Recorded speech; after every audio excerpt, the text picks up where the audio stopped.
Welcome to Recross the Paths. My name is Cade, and today my guest is Henry. Welcome, Henry. Thanks for having me. I'm thrilled to have you here. Henry and I got connected first through a rotisserie draft, one of the best ways to meet people, certainly.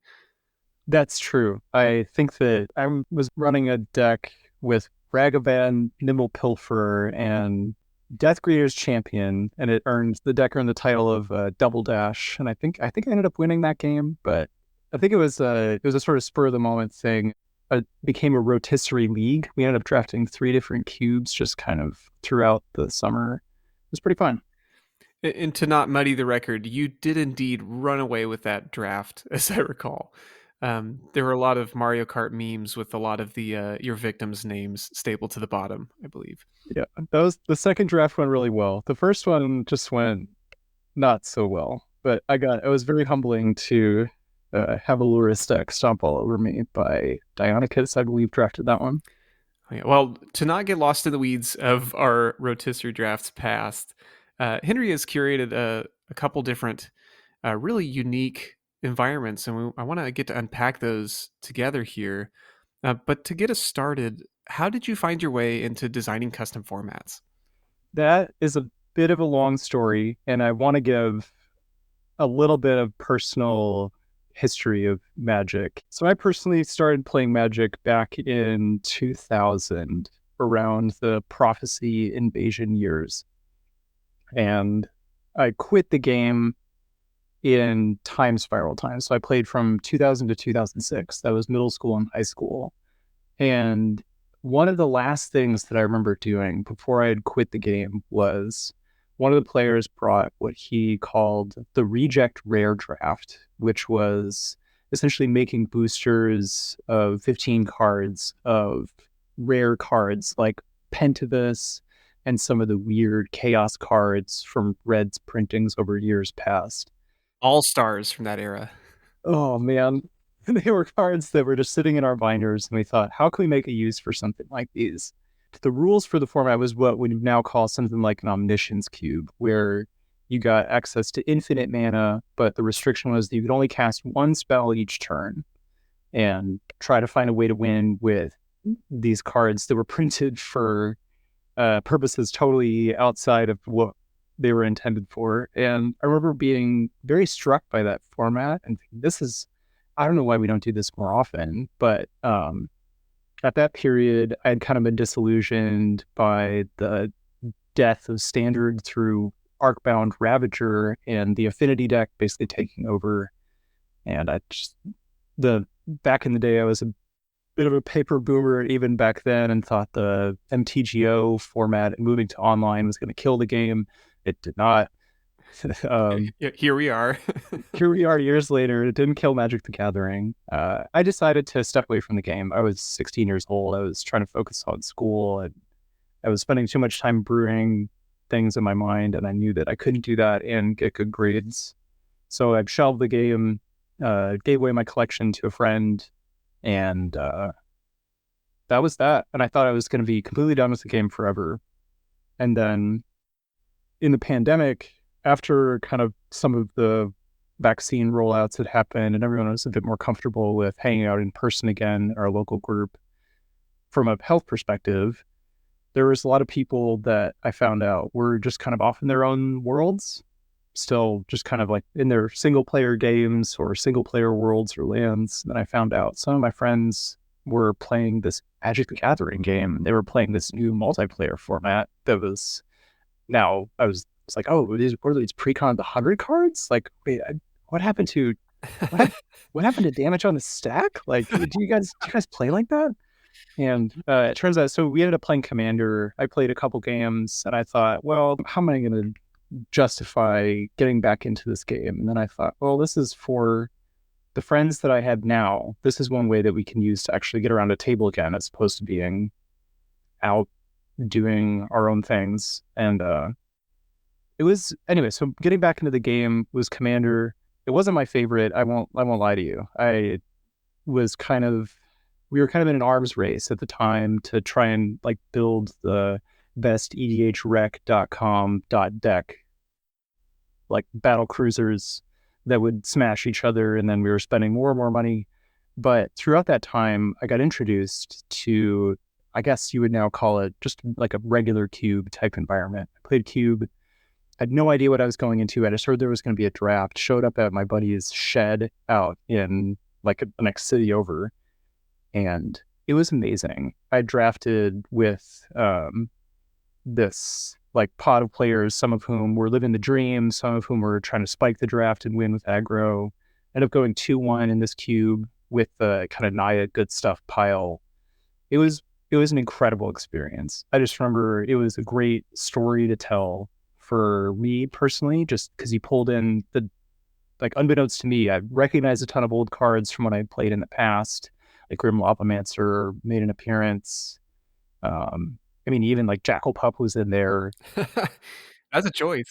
There was just some great stuff that I got to experience from back in the day, some of the new stuff that had come out. I mean, I ended up winning a couple, like the kicker was still a mechanic, and I thought, great, I still can hang with this. And ended up winning a couple games with a kicked Cragplate Baloth. I really enjoyed it. I thought this is like this kind of brewing and stuff is exactly the way that I want to be playing. So fast forward a little bit. My journey kind of into cubing in general was because I was still kind of tied to the idea of buying paper cards. So I bought a Pauper Cube and I got fairly involved in sort of the online Pauper Cube Discord and playing, basically running a Pauper Cube in the local group that I was in. All of that kind of got upended when I then decided to move a couple of years later for family reasons. And I went into a new city and essentially didn't try to play Magic with anybody for nearly a year and a half after that. I want to show up to what everybody else is doing. So there were some people that I made friends with who were running conventional board game nights, just stuff that was kind of point salad type game, social deduction. There was one player that he was running a tabletop night, so I decided to join his tabletop campaign that we've still got going, and it's been quite fun. But anyway, sorry, this is a long story. But this player who got me into the tabletop role-playing game showed me this game, Hanamikoji, which is this game that is an excellent, very small board game that's got kind of a draft format in it. And then on another Discord, I started talking about it and sharing this game is great. And there was another member of a Discord who said, I really want to get my players to draft a cube with this method. And I just got so excited about trying to do that, about using this draft method with a cube, that I was thought, all right, back to those days of the reject rare draft. How can we make like a reject common draft? And I thought this draft format was a great way to attempt to explore that. We're gonna unpack Hanamikoji here in just a moment. I want to highlight here the cube was. It sounds like for you, just a real connection agent, like just a way to link you to a bunch of people that you wouldn't have otherwise gotten connected to, from shed to, tabletop. Yeah, I feel like there's whenever you host a cube, you're not just curating a format, you're also exercising the virtue of hospitality. You're trying to make an experience for somebody else who you want them to have a fun experience. You want them to kind of get woven into this story. You want them to be a esteemed member. You want them to engage in sort of the chivalric dueling atmosphere. But it does connect you to people in ways that I didn't really expect to. I mean, this is even taking it further back, but I remember my family used to host an annual cribbage tournament. And I remember just getting to see everybody of all ages involved in this cribbage tournament was just a really fun experience that I didn't play it until like I was old enough to actually play the game, but you'd see the veteran uncles get smashed to pieces in one game by some 12-year-old that was getting help from their dad or something like that. And everyone would grouse and do whatever about it. But it was just a fun atmosphere to just have that tournament set up. So that I feel like Cube is a way to curate those same moments and memories that tie you together in fun ways. And I love that turn of phrase, practicing a virtue of hospitality. Is that something that's ideological, or do you think there are practical outcomes to that? I think it's both. It's both an ideology and a practicality because I think the best designers and some of the best design advice I've gotten and seen is designers that are really curating for their local play group. And that's kind of an ethos that I've seen in recent years in a lot of conversations is like in a local play group, you're really trying to focus on who are the people that you really are caring about. Is it your friends that you mess around with 3 or 4 cards with, that you really spend a lot of time with? Is it a bigger group of people that's got a rotating cast of characters, some of whom are um, new to the area that you live in, some of whom are veterans to the area that you live in, but they're all trying to interact in ways that they both enjoy. They all enjoy this game together. I feel like the idea, like everyone I see who has got the best designs is already practicing that virtue. Um, I don't know. I feel like everyone comes at that differently. Like, how do you form the idea of hospitality? I don't even know if people would really categorize it as such in their own minds. That's just how I phrase it in my own mind. Like I see someone being very hospitable and charitable with themselves as a person, and they express that through how they design for people, and you can really notice it in their designs as well as their conversations. Do you think that designing or curating in a an open-handed way like that is possible on a larger scale, or do you think it starts in an intimate space first? That's a really great question. And I think that has a lot of import for something all the way up the scales to something like Wizards of the Coast. They're kind of struggling through that problem now. Can you scale that over the long term? Man, I don't really know. I think I think that but back in the day, I mean, I thought Magic was going to die because of Magic Online, and I was proven drastically wrong because it still allowed for people to have a certain kind of connection, but it removed some of the other local connection aspects that we had of like our local meta of casting zombies from Odyssey block with like Twisted Abomination and Innocent Blood and stuff like that. Was that couldn't hang at the constructed level, but we had fun playing with those cards. So I think that you can scale it up, but it's never going to look like everyone's playing with the exact same cards in the exact same way. And I don't think you should. I kind of almost look at the Magic the Gathering card pool as a reskinning of previous ways that people handled playing cards.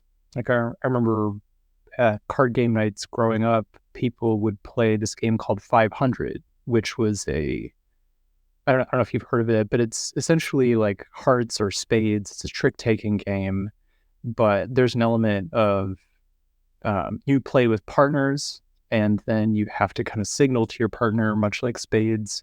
But the winning bid gets to take this bonus pool of cards that they then have access to that other players do not. Um, Anyways, people played that game as kind of a reskin of spades. And then somebody else decided to say, well, let's play 500, but we'll play with a Pinnacle deck, which only has cards 9 through King. And they call it Hassenpfeffer and whatever. Anyways, there's all these wacky formats that came out of playing card decks. And I feel like in eras past, before Magic was really popular, I don't know, you had all these different local playing card metas. So and so did this when they played spades, and you got to watch out for them. Or so and so doesn't know anything about spades, and you got to play this game with them for them to really open up. And I guess a long way of that to say is I think Magic can exist at scale with that and sort of does, but I don't think it's ever going to really have all the same story told every time. It's going to be different stories told and cards spun in different ways. And I think embracing that and running with that is a way that you can find some joy and fun. It's not necessarily everyone has to do that. There's a lot of pre-cast ways for you to really have a lot of fun playing the game. But if you like doing that, I mean, the Richard Garfield podcast that you and I am sure both listened to with Lucky Paper Radio was quite interesting to hear how the designer himself thought about the fun for him was in the creating of the game itself, not the final meta that ended up. Right. So I think that you can have it scale up through Magic, but it's never going to It's never going to exactly play the same song twice. And it sounds like that's something that could be either lamented or celebrated, and probably both in equal measure at times, right? Yeah, I think you could lament, but there's much to celebrate. There's much to lament, and we've seen so much lament online about a variety of things. But I think that you can have an antidote to much of that lament by trying to focus on what's next, who are the people that I'm playing with next week, and whoever they are, we'll try to play something and find something that works together. And that's a really exciting thing to be able to do that is just fun. Well, let's dive a little bit into Hanamikoji.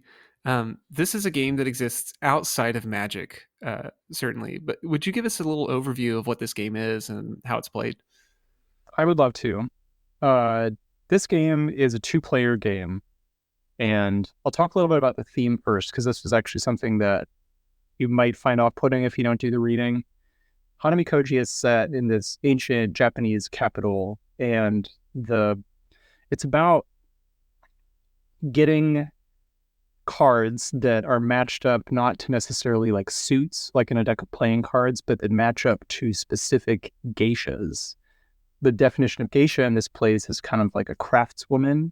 I think if you're coming from a Western, specifically American context with some of the literature of the Vietnam War, geisha was often used as a slur for uh, prostitutes that soldiers would interact with during the Vietnam War period. That's not what's going on here. I just wanted to spell that out of hand because that was like when I first played it, I was like, oh no, this is so, oh, never mind. This is actually just ancient Japanese theming. And they're very good about showcasing the characters as artisans, right? That they have Yeah. various crafts that they celebrate. Yeah. It's artisans and crafts they celebrate is sort of the theme. It's very light, but it is a beautifully produced game. So it's a deck of cards, and the deck of cards has 7 different options for you to pull from. So there's 3 colors that have the number 2. There's 2 colors that have number 3, a number 4, and a number 5 card. So there's 21 cards in the deck. I'm getting a little bit into the weeds for the numbers here because it ends up being sort of relevant. Yeah, this will circle back to Magic before the end. Yes, essentially, oh gosh, how do we get into this very well? It's so, you need to like go get a copy of this. Everyone who's listening to this should go out and buy one. It's so great. Anyways, the I love that as the start of the conversation. Let me tell you about Hanami Koji. First, go buy a copy of this game. first go buy a copy. That's how I was introduced to it. Honestly, my friend sat down, he put the cards in front of me, and he said, I expressed some reservation about this. I was like, I don't know what I'm doing. He says, don't worry about it. You do 4 things, and the game is over. I thought, oh, it's kind of a cool hook. Let's see what this is about. Anyways, there's a deck of cards, and your goal is to try and win the favor of the geishas in one of 2 win conditions. One of the win conditions is you try to win the favor of 4 out of the 7 geishas by getting the most cards associated with those geishas. And the other way you win is by getting 11 out of the 21 points possible. So with the geishas, you see their objectives that are out on the table, but the deck of cards has a unique way that you're able to actually get those cards. So each player does exactly 4 actions. You don't have to do them in any specific order, but each player has to do all 4 of them at some point during the game. So each action is sort of like each action is almost like a magic card in and of itself, but I'm just going to read out each of what the actions are. The first action is called Secret, and it's you pick 1 card from your hand and you put it face down, and you do get to score it. The second action is called Discard. You take 2 cards from your hand, you put them face down, which will not be scored. Sort of like a burn draft if you were going to draft in Magic the Gathering. Burning 2 out of the pack, essentially. Burning 2 out of the pack. So first, action number 1 is pick a card. You only get to do 1 free pick. And then action 2 is you get to burn. You have to burn 2. Action 3 is... So these next 2 actions, 3 and 4, are actually all done face up. So both players have information about this. So action 3 is called Gift. You present 3 cards face up to your opponent. Your opponent picks 1, and you pick the remaining 2. The fourth one is called Competition. You pick 4 cards face up, divided into 2 piles. Your opponent picks one pile, you get the remaining pile. Each player goes through those four actions in turn, and you draw a card from the deck each time. And once you're done, the whole deck is expended. You have 7 cards face up, which you know how the scoring is shaken out, and then you each reveal one hidden card at the end, and then you see who wins the game. If nobody wins the game, then basically the favor of the geisha stays with you, and you play another round where the game is kind of preset, where each player has a certain card that they're favored to win, and the opponent has to actually win that one outright instead of just drawing it. So, anyways, I was introduced to this game. I loved it. I just want to talk about the vibes of it. It kind of felt like I got to cast Fact or Fiction, and I also got to play an aggro mirror at the same time, where you were counting cards and really trying to go into that uh, like limited game space where you're counting how many cards does my opponent have. Just I know they have this. I know they don't have this. Like if you're the kind of player who loves like casting Thoughtseize on turn one and then deciding like how to win the game in 4 turns, this is a game that I think you'll love as a Magic player. If you don't like it, it's certainly a control possibilities are there too because you can structure your turn in a different way. It's just an exciting game that I've debuted with a ton of people. I really liked it. And there's something to be said for, some of these mechanics are familiar to Magic players, right? You mentioned fact or fiction is one that many people have Yeah. cast and enjoyed, and that's something that you're just doing as part of the drafting experience of the game. Yes. Um, and as you noted, it plays out in a number of unique ways as it goes because you're required to do all of those choices. So your decisions at the front end impact what you're able to do toward the end. Yeah, and you're drawing from the deck as you go. So in your opening hand, you have only a fraction of the cards that you're going to be looking at throughout the entire game, and you're interacting with your opponent the whole time. Because if your opponent decides to open with giving a ton of information, then how you interact with that differs from every game to game. Anyways, you said that you were introduced to this by a player. Tell me a bit about your experience playing the game. And now see if you ask me questions, then I have to answer them. No, so Bones is a good friend of mine, and he introduced me to this game. We have played a variety of games together, Magic being one of them, certainly. Really, how we developed our connection. Um, but we've always been interested in these small form 2-player games. It's really hard for anything to be as uh, singular as Magic is, and how we've interacted with it over the years. But um, Hanamikoji has a really compact drafting system that I found really fascinating, and I loved the tension of information versus agency, that you get to decide how much you want to give up as you play. Did you win when you played Bounce? I believe, as memory serves, and he'll correct me, I believe we ended up 1-1 on our first demo game, and we got Okay. to do one of the matches that started in a draw, and so you have to continue into the next round.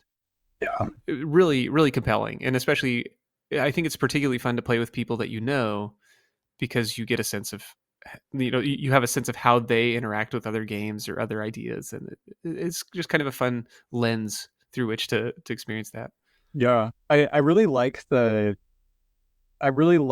tension of like you pass out one of the two open faced cards, and then both you and your opponent are sitting there like, oh no, I have no idea if what I've done is the right decision.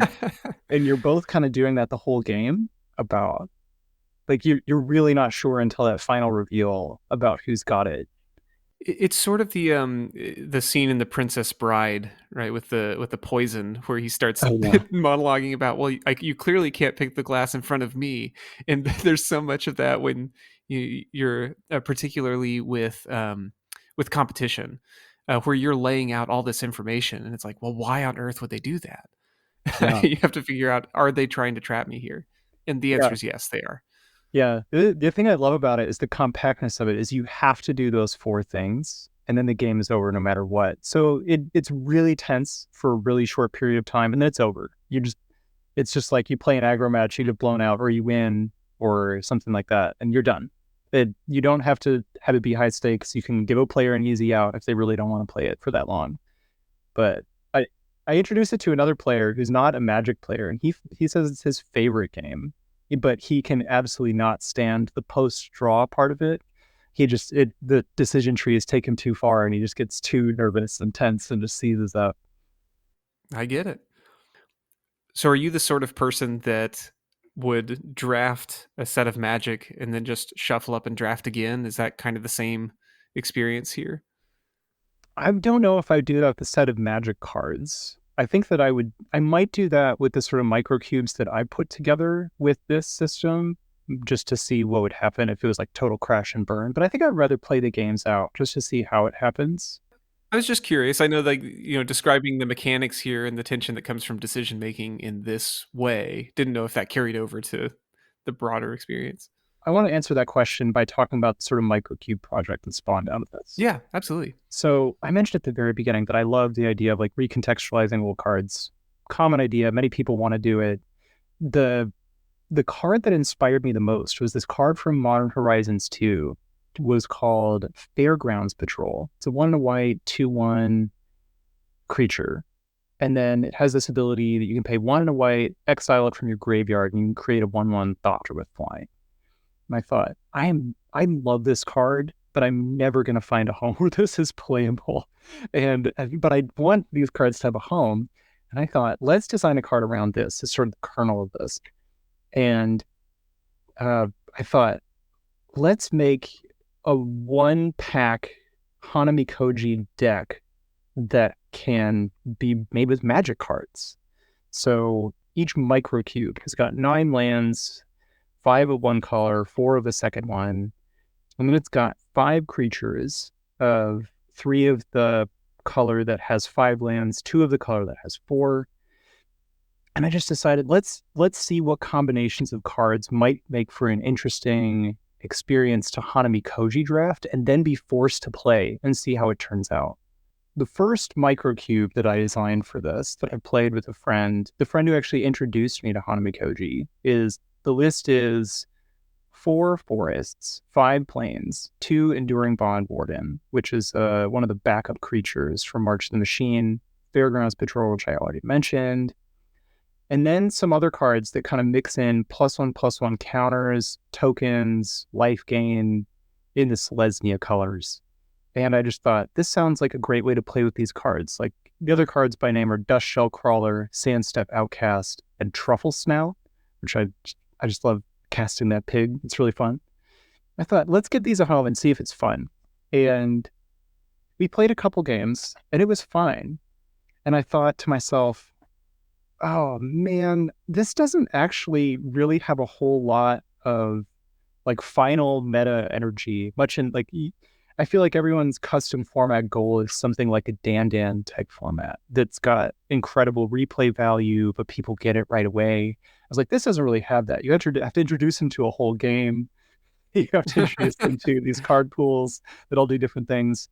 But I thought, okay, that is the game. Is once people really have a knack for this kind of Hanamikoji game, we both have understood that it's a great game, but it's got a limited like replay value. Magic the Gathering is a much deeper card pool. Let's just explore what card pools might be fun with this. I just have a list of ones that you can crack out whenever you feel like you want to play with it or something. Maybe it's cool to just dream up your own pool. I don't know. I just thought it was an interesting experience. I want to see if other people take the idea and run with it, if they apply the drafting method to other cubes, like Dinrova Horror was suggesting. That was the user that first introduced me to the like idea of drafting magic cards with this. I just thought this might be a fun thing to showcase. And it seems like even something like this, you've started with a pool of 7 cards in the initial draft, or like per theme, I suppose. That's a lot of space to do new things. Yeah, there's different ideas that could play around with how much mana is available, how many different resources you have access to. The game Hanamikoji is kind of, it's got this going high versus going wide tension. You can decide to go big for all the victory points, but you might lose and end up with the 9 points, but your opponent has won the favor of the other 4 smaller geishas. Or you might go wide trying to win the favor of all the geishas, but then your opponent manages to secure the 5-point value one. And I feel like the best pools in this format and using the draft format to explore kind of a dual axis where you've got to figure out how to go high versus go wide. But I don't really know. There may be something else out there that really explores something different. But the 4 pools that I have that are in kind of the microcube lists that I have now. One of them is a Selesnya pool that kind of mixes plus one counters and tokens. There's the Rakdos pool, which explores the Zendikar Rising party mechanics, kind of forcing players to decide how much of a specific good card do they want versus synergizing with a bigger list of party cards. There's a pool of Gruul cards, which have a regular casting cost, but many of them have a 5 mana alternate use, like Firebolt is in this cube. And if you actually manage to get 5 lands, then that's actually something that might be important to contest. In our first experience with the Selesnya pool, we found out that lands were very low value, so I wanted in that pool to explore making lands a bit higher picks. And then there's a Azorius pool that's kind of based around some of the modified themes from Kamigawa and Neon Dynasty. And that was frankly just because I had those cards laying around from a paper draft. I just thought those were fun to play with. And a couple of them have 4 mana activations.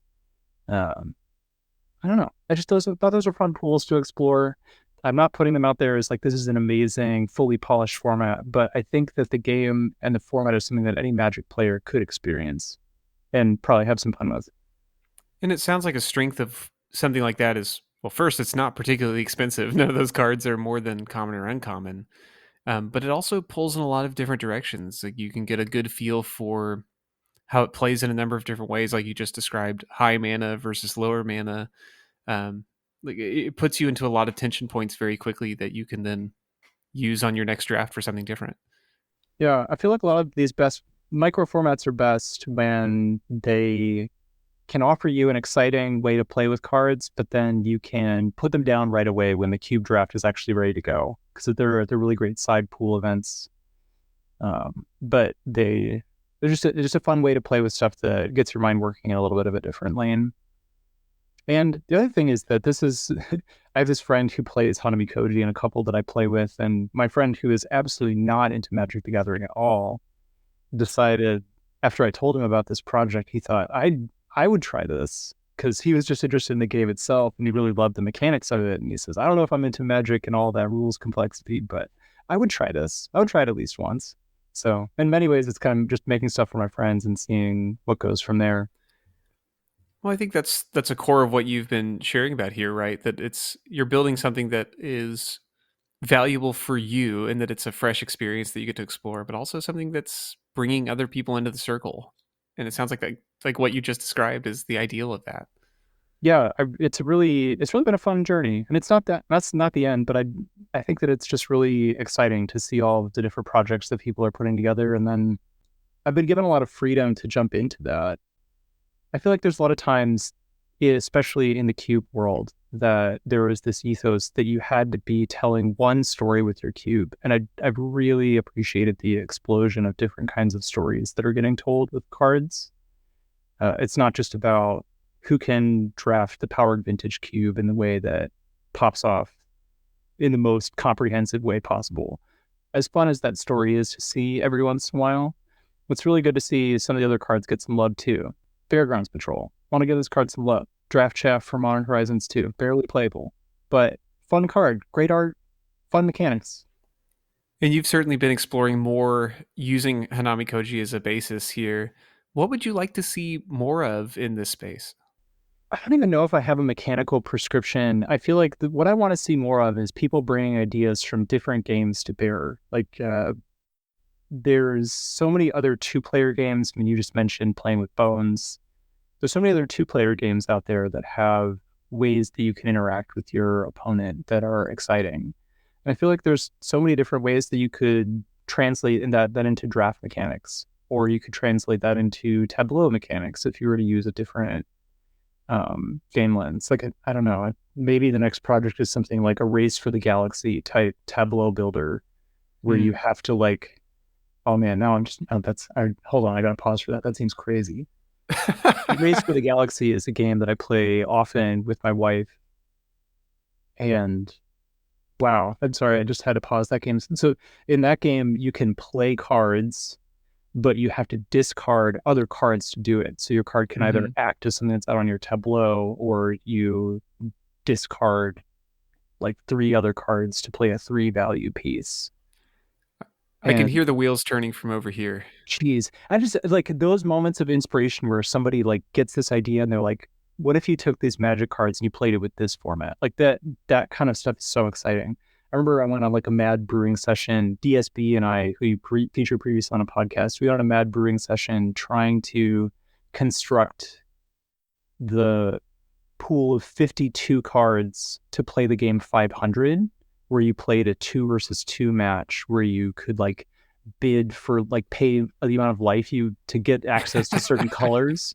And we were just dreaming about that for a while. And then he rightly encouraged me to start testing this, which I have all the cards now, but I haven't had the 4 players with the attitude for that yet. It does take a certain spirit to to dive into those things and get your hands dirty. Yeah, I will say that I've had a lot of brand new players recently in my local play group. We were talking about that roto draft, and I feel like much of our roto draft matches fell off for me in part because I had found a couple of like just friends who I had been friends with for a couple of years in the new city that I moved to. All of a sudden, I just one of them actually got injured playing sports and was totally like just stuck in his house. And I thought, hey, Oh let's play no. some Magic. And it was not, he's healed. He's doing very, very well. It was a sports injury and he managed to recover great. But he was tied down. I thought, maybe you got the right aptitude for this. Let's try you on Magic the Gathering. And then another person had just gotten interested in it out of nowhere. And then another person moved to the city who I found out was interested in it. And then recently we've been playing a lot of matches to accommodate a person who works night shifts at an industrial job and try to kind of just get a couple different games in of whatever format we can. So anyways, none of them have really had the appetite for this 500 cube. DSP, I know we're trying to get this to table at some point, and I want to report back. But back to that earlier question you said about what's next. I think what's next is I love that like cracking open of new ideas with the format. I don't necessarily, I'm not tied to this format as a thing, but I want it to be inspiring to people to say, let's take the game that I love and figure out how to find a card pool or way of working with this that can work. I don't even claim to be the first person done so. There's so many different custom formats I've seen out there. I think on the Cube Talk Discord, there was another one built around doubloons that the user named Master Blaster developed that I've really wanted to clone, but my players just don't have the appetite for that level of custom. I think I would love to play that at a pool, but my players are not there yet. So, Henry, as you're thinking through some of your own exploration with something like Hanamikoji, thinking of your other experience broadly with games, what advice would you offer other curators as they're thinking about what to do next for themselves? It's an outstanding question. I kind of want to narrow that down a little bit further. And Sure. let's talk. So I was just going to go like all philosophical and give people a ton of advice about cultivating virtues, all sorts of stuff. You should all go read What Hath God Wrought and figure out why Henry Clay should be the ideal candidate over Polk. I don't know. I'm not going to send people on a political stump speech like that. Uh, I would give designers the advice that you should be taking ideas from wherever you find them and trying to figure out how to really have fun with the people who you know in person as best as you can. I love the online aspect of how we interact with gaming. There's ways to get really fresh ideas from across the world, but I think ultimately that has to translate somehow back into you growing in stature and favor with all of these people that you know in person.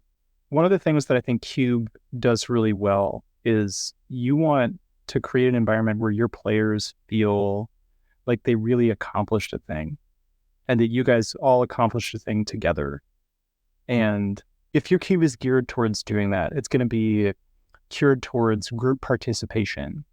If your cube is full of flashier cards that you really like, but your players are not as fond of, I mean, I say this to myself as a person, I really love the Wildfire deck from Ancient Days, Oh yeah. which is a spectacular deck, but it's too much spectacle. It's one player just getting to pop off at the expense of other players who've never seen this coming. And I feel like one of the things I think about a lot is with my design, am I pushing towards spectacle or am I pushing towards participation?